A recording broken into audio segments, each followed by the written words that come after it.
안녕하세요. 다나입니다. 반갑습니다. 보리죽에 대해서 들어보셨나요? 보리하면 우리가 그냥 밥에 잡곡밥으로 바로 해서 먹잖아요. 근데 옛날에는 한번 삶아서 다시 해 주었던 엄마가 해 주었던 생각이 나는데 저는 이게 조류독감 내용이 있어서 카톡으로 온 내용인데 너무 좋아서 읽어드리겠습니다.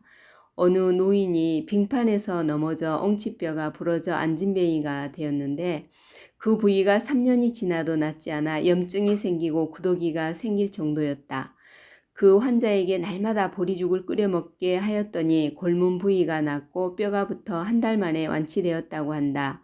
이처럼 보리에는 염증을 치료하는 힘이 강하다. 보리에는 섬유질과 칼슘이 풍부하여 레슬링 선수들이 인대가 늘어나거나 십자인대가 터지면 보리죽을 먹으면 잘 낫는다고 한다. 작은 근육이 약해 유산하는 산모도 보리밥을 즐겨 먹으면 근육이 강해져 유산하지 않고 루게릭과 같은 근육 무력증도 보리밥을 먹으면 극복할 수 있게 된다.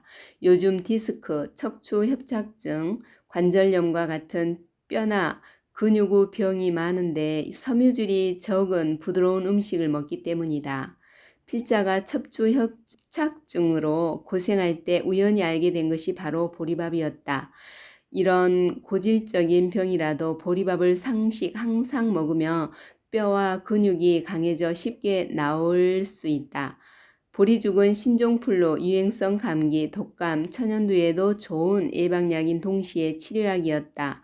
옛날 마마가 유행하면 쌀밥 고깃국을 먹는 왕족들이나 귀족들을 싹 쓸어버렸지만 보리밥에 시래기국을 먹는 서민들은 비켜갔던 것이다.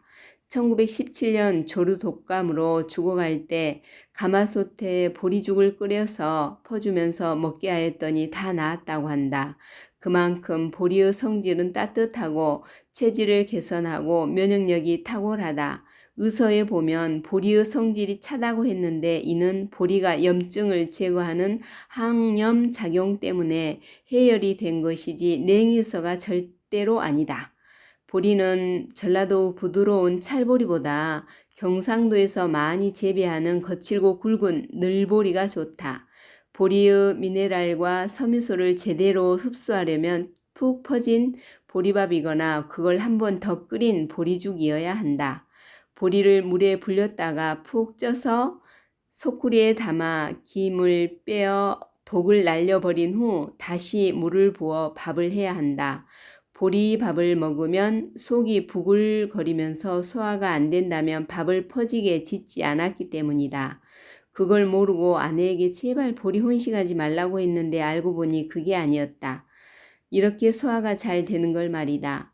식감을 위해 보리에 쌀이나 잡곡을 조금 넣어도 된다. 보리죽을 끓일 때는 이렇게 지은 보리밥에다 물을 부어 오랫동안 끓여서 보리 알맹이가 6배 정도로 퍼져서 섬유소가 녹아나야 우리 몸에 제대로 흡수된다. 그래서 환자들은 보리밥도 좋지만 흡수율을 위해 반드시 보리죽을 끓여 먹도록 해야 하는 것이다. 그러나 보리티밥은 섬유소를 파괴하는 것이기에 그리 효과가 없다고 한다. 절에서 식사 준비하는 걸 보면 씹지 못하는 노인들이 있는데 음식에 대한 고정관념 때문에 그들을 전혀 고려하지 않은 결과이다. 음식은 옛날 그대로라 무김치는 손도 못 대보고 다른 건 우물우물해서 삼키거나 밥하고 국만 먹는 노인들이 있다. 이제 노령화 시대에 음식 문화도 달라져야 한다. 한 주간 먹을 김치나 멸치 같은 밑반찬도 대량 믹서에서 담아놓고 과일도 그때그때 그렇게 해야 한다. 콩나물국을 믹서해도 맛은 그대로이다. 이를 인식시켜 섬유질이 풍부한 보리와 잡곡죽에 분쇄한 반찬까지 먹게 해야 한다. 그래서 근육이 약해져 몸에 내려앉는 일이 없게 해야 한다. 너나 할 것 없이 나이가 들면 몸의 기둥인 뼈에 문제가 생긴다. 특히 골다공증이 찾아오는 여성분들은 절대 관심을 가지시고 보리밥을 선호하시기 바란다. 입맛 없을 때 큰 그릇에 열무김치와 고추장을 척 올리고 참기름 듬뿍 넣고 척척 비벼서 한번 먹어보면 맛이 참 좋을 것이며 나이를 먹을수록 보리밥이 보약이다.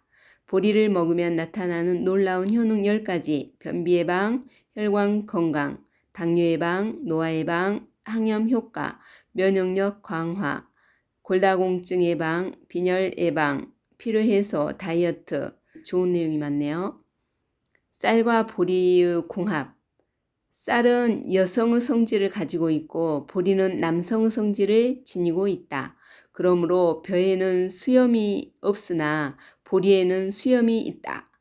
그리고 쌀밥은 부드럽고 감미로워서 먹기가 좋으나 보리밥은 거칠고 쌀밥처럼 달콤하지 않다. 조물주 섭리는 참으로 오묘해서 물과 불은 서로 상극이면서도 물과 불이 만나지 않고는 아무것도 이룰 수 없게 섭리해 놓았다. 여성과 밭은 화성, 그러니까 불성질이며 남성과 노는 수성, 무르성질 성품인데 남성인 보리는 화성, 여성인 밭에서 생육하고 여성인 벼, 쌀은 수성, 남성인 논에서 생육한다. 남성은 여성의 밭에서 생존하며 여성은 남성의 논에서 생존할 수 있음은 재미있는 현상이다. 이는 곧 남녀 간에 서로 다른 이성이 없이는 정상적인 삶을 영위할 수 없음을 보여준다. 또한 흥미로운 것은 여성인 벼, 쌀은 어릴 때부터 생장한 묘판에 그대로 두면 벼 구실을 하지 못하므로 반드시 남성의 집인 논으로 옮겨 심어야 하고 남성인 보리는 싹이 난 바로 그 자리에서 옮기지 않고 계속 살아가게 된다. 이들 생태는 여성은 시집을 가서 살아야 정상적인 여자 구실을 할 수 있고 남성은 성장한 자기 집에서 살아가는 것이 정상임을 일깨워준다. 여성들의 가장 큰 비애가 시집가는 일이라고도 할 수가 있으나 이것은 조물주 깊은 뜻에 의한 섭리임을 깨달아야 한다. 세상에는 간혹 아들이 없거나 재물이 많으면 딸 자식을 내 집에 두고 사이를 맞아들여 살게 하는 부모들을 볼 수 있는데 이렇게 되면 딸은 여자의 구실을 할 수가 없으며 사이 또한 남자의 구실을 제대로 할 수 없게 된다. 벼와 보리는 어릴 때는 꼭 같이 고개를 숙이지 않으나 익을수록 벼, 여자는 고개를 숙이지만 남자는 익어도 고개를 숙이지 않는다. 그래서 보리의 성질은 진인 남성은 젊어서나 늙어서나 아내에게 고개를 숙이지 않는 천성이 있지만 여성은 나이가 들고 교양이 있어 속이 찬 여인은 스스로 자신을 낮추는 미덕을 갖게 되며 이런 여성을 품성을 갖춘 여인을 현모양처라 할 수 있다. 이렇듯 여성인 벼는 익을수록 고개를 숙이듯 나이든 여성들은 남성들의 천성을 체험을 통해 이해하게 되므로 머리를 숙이듯이 이해하고 참아준다. 여인의 그런 품성 덕분에 가정에 평화가 있고 변함없는 부부의 애정을 지킬 수가 있다. 시간이 지나도 꼿꼿하게 고개를 숙이지 않고 서 있는 벼 이삭이 제대로 여물지 못한 쭉정이듯이 숙일 줄 모르는 여인 또한 속이 차지 못한 경우가 대부분이다. 가화의 바탕은 집가자 화합할 화자네요. 가화의 바탕은 아내에게 달려있다.